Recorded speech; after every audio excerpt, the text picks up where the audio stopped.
touchscreen na. Oh, nagbabago hindi? Nagbabago. Eh, ang sakit kaya?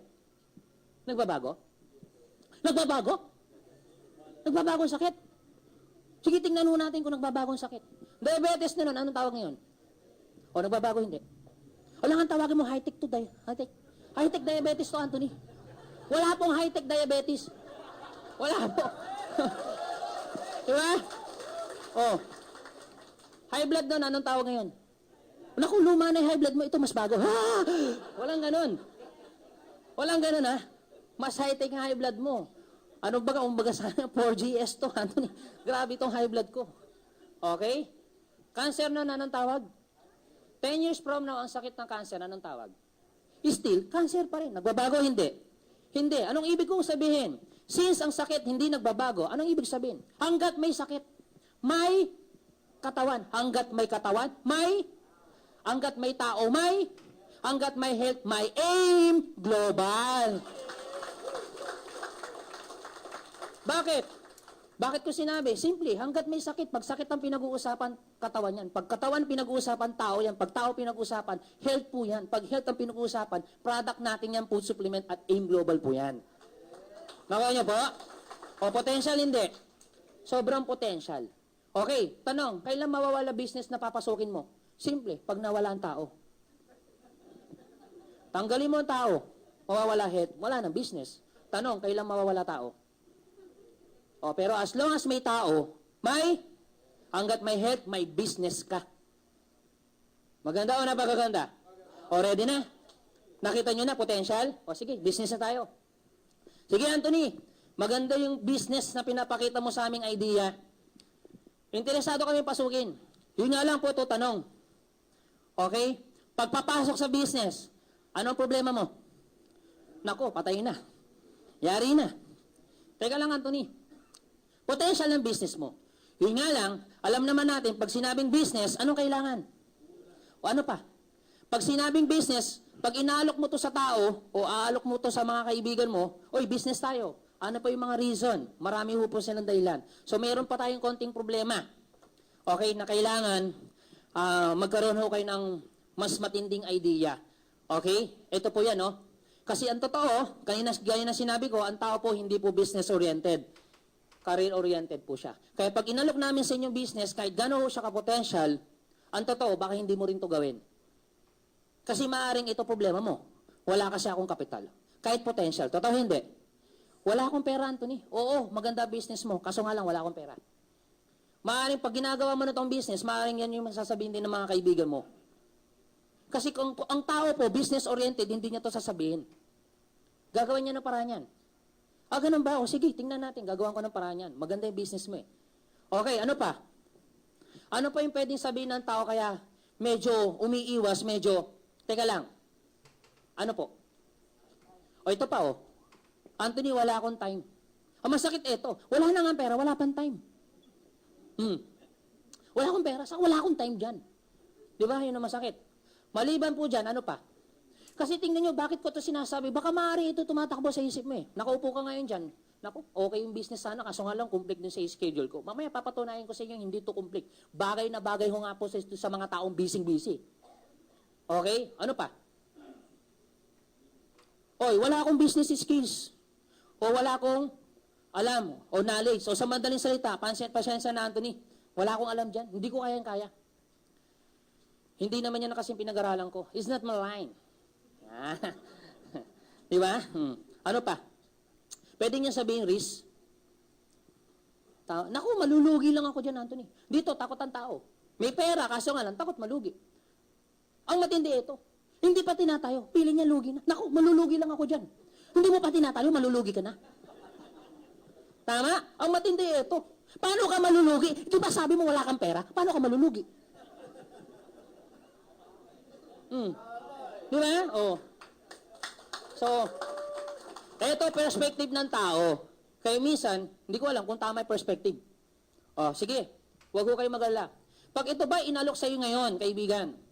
Nandito ka ngayon, inaalok ka. Nagbibigay ho kami ng proposal, business ho sa inyo. Kaso nga lang, maaring ito yung nasa isip mo. So ngayon, maaring tanggihan mo kami ngayon, pero pagdating kayo ng panahon, ito pa rin problema mo. Kasi Kasi hindi lang naman po ito yung una o pangalawang pagkakataon na pwede ka ma-involve o pwede ka ma-invite. Maaring bukas makalawa, ma-invite ka ulit. Kung nag-invite sa'yo, pinsan mo, baka bukas makalawa, nanay mo na mag-invite sa'yo. Tama po ba? Eh tanong, pag in-invite ka ulit ba, ito pa rin problema mo? Papatunayan ko sa inyo. Tingnan ho natin kung ito pa rin ang problema mo pagdating ng panahon, ha? At least para may idea ho kayo.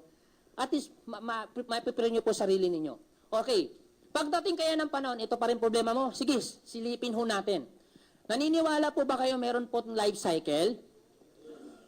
Importante po ba ang life cycle? Importante po ang life cycle.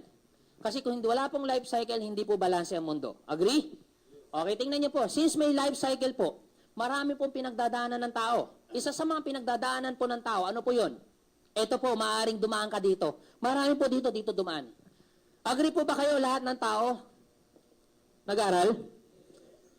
Kung kayo po bibigyan ng pagkakataon, kung may iba po dito, wala pang anak, o yung iba may anak, kung ikaw magkakaanak, pag-aaralin mo hindi?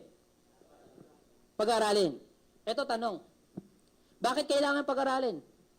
Importante mag-aral kasi kawawa yung bata pag hindi marunong magsulat, hindi marunong magbasa.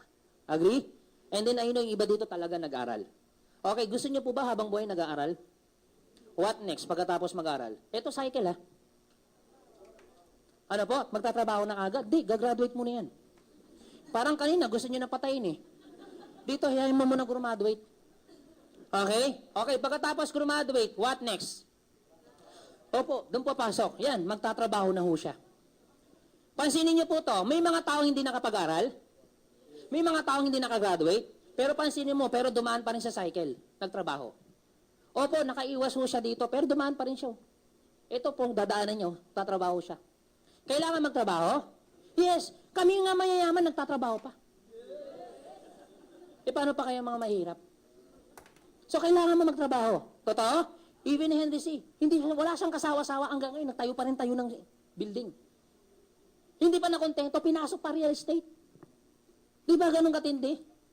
So, kailangan magtrabaho hanggat malakas ka pa. Pwede ka pa magtrabaho. Okay. Kung tatanungin ko po kayo, gusto niyo po ba habang buhay nagtatrabaho? Siyempre, ayaw ho natin. Imagine mo, 90 years old ka pa, nagtatrabaho ka pa. Medyo hindi na fair yun. Okay. Ayaw mo habang buhay nagtatrabaho. Sa ayaw sa gusto mo, tutungtong ka sa 60? Pag tungtong mo ng 60, anong sasabihin ng boss mo kung ikaw nagtatrabaho? You're out. Bakit sinabing out? Tatanggalin ka sa ayaw sa gusto mo. Bakit? Anong tawag mo doon pag tinanggal ka? Ang tawag mo doon ay retire. Sa ayaw sa gusto mo, kahit gusto mo pa magtrabaho ng ganitong edad, wala na ho kayong magagawa. Kasi bakit? Rules po yan, mandatory po yan. Batas po yan. So kailangan nyo po mag-retire. Yung iba pa nga, forced retirement pa eh. Yung iba nga, early retirement. Okay, pag nag-retire, may pera wala. Siyempre, may pera. Anong tawag mo dyan? Retirement P. Okay. Dahil nag-retire po yung tao, ang trabaho, tuloy tigil. Siyempre, nag-retire ka, ang trabaho, tigil. Okay, dahil ang trabaho ay tigil, ang income, tuloy tigil. Siyempre, tigil ang trabaho, tigil din ang income. Dahil tigil ang income, ang gastos, tuloy tigil. Siyempre, buhay ka pa niya, no? Gagastos ka pa. Tama? Dahil tuloy ang gastos, ang pera maubos hindi. Tandaan ninyo, kahit gano'ng kalaki pala ang pera, once na huminto, nauubos yan. Dahil since wala ka ng trabaho, walang income pumapasok ang pera, palabas hindi. Siyempre, dahil tuloy ang gastos, para hindi maubos ang pera, anong gagawin mo? Anong gagawin mo? Anong option mo? So, ang option mo, pagdating ng panahon, business. Teka lang. Wala ka na bang pwedeng maisip maliban sa business? Wala na? Meron pa po. Pwede po ba kayo mag-artista? Pwede. Yun nga lang horror na. Wala na maskara. Biro lang po, biro lang. Okay? Pwede po bang pumasok sa politics? Pwede po. Yun nga lang. Anong alam niyo po sa politika ay buong buhay niyo nagtrabaho, hindi naman nag-politics. So, anong mangyari sa pera? Maubos hindi. So, anong option talaga? So, ang option mo pagdating ng panahon is business. Teka lang. Akala ko ba wala kang pera? Akala ko ba, sabi mo, mamumunan kasi ako dyan. Bakit dito hindi ka ba mamumunan? Di ba ganun din? Dito mamumunan ka rin dun. Teka lang, akala ko ba wala kang time? Bakit? Sa tingin mo dito may time ka pa? Tama, tama.